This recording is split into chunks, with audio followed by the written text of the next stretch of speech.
first president of Indonesia, Sukarno, has just stepped foot on Indonesia's newest province, West Papua. As he stepped foot, he was greeted with Papuan residents of Kota Baru, soon to be renamed as Sukarnapura, to remove the city's Dutch colonial name of Hollandia. Sukarno's goal to remove Dutch colonialism in the archipelago has finally achieved, after the United Nations and the United States informed the Netherlands that it would be best in their favor to give West Papua to Indonesia via the New York Agreement in 1962. Despite as it is generally seen that the West Papua conflict of the 60s was of diplomatic resolve and agreement, little is often noted about both sides' military presence and action. Sukarno knows very well that the Navy of Indonesia, by the early years after the independence was recognized in 1949, is inadequate to protect their massive archipelago. During his presidency, his good relations with the Soviet Union, which by now have massively expanded their navy to counter the US Navy in the early stages of the Cold War, allowed him to purchase and acquire Soviet naval equipment and ships. From 1954 and 1964, over 100 of the Indonesia's navy's vessels are of Soviet origin, one of which, and the largest of them, was the cruiser KRI Irian, and that's exactly what this video is discussing. KRI Irian, KRI stands for Kapal Perang Republik Indonesia, was a former Svetov-class light cruiser for the Soviet Navy, formerly named Ordzhonikidze, named after Sergei Konstantinovich Ordzhonikidze, a Georgian-born Bolshevik. The Svetov class is really just an improved and updated version of the Chapayev class light cruisers, which dates back as far as World War II.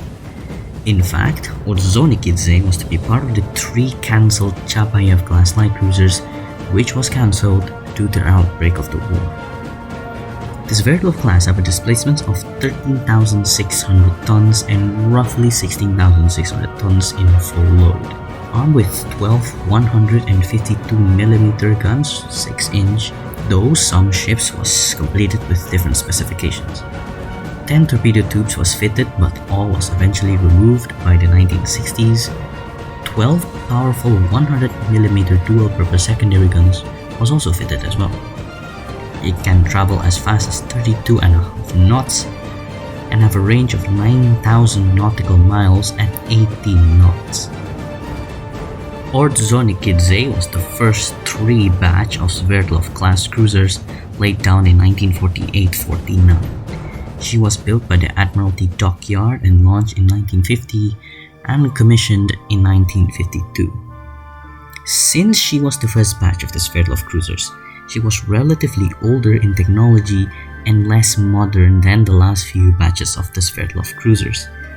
Nonetheless, she is still an integral part of the Soviet Navy. In her 10-year service, she was part of the Baltic and Black Sea Fleet. She took part in the attempt to improve relations with Britain and the Soviet Union, and she was docked in Portsmouth. An incident involved there and at the time deteriorated both countries' relation. As a Royal Navy diver operating for the British military without knowledge to the Prime Minister, was found dead underwater near the Ordzhonikidze. It was unclear what was his purpose, but it was obviously clear that the British attempted to do something with the Ordzhonikidze.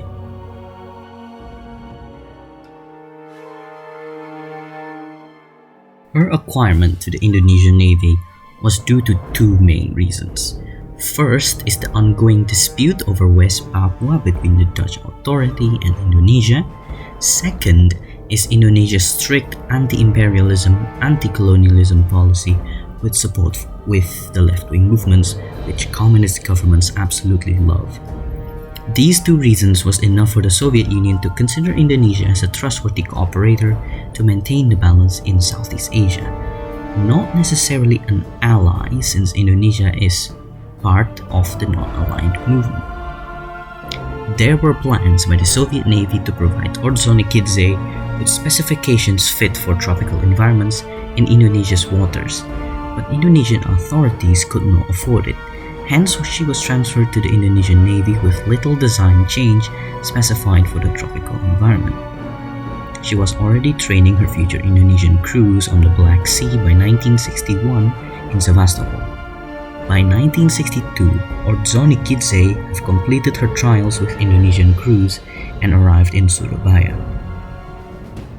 She was officially removed from the Soviet Navy list in 1963 and is now officially part of the Indonesian Navy. She did not see any naval action against Dutch vessels as she was intended to, since the West Papua dispute was settled in 1962.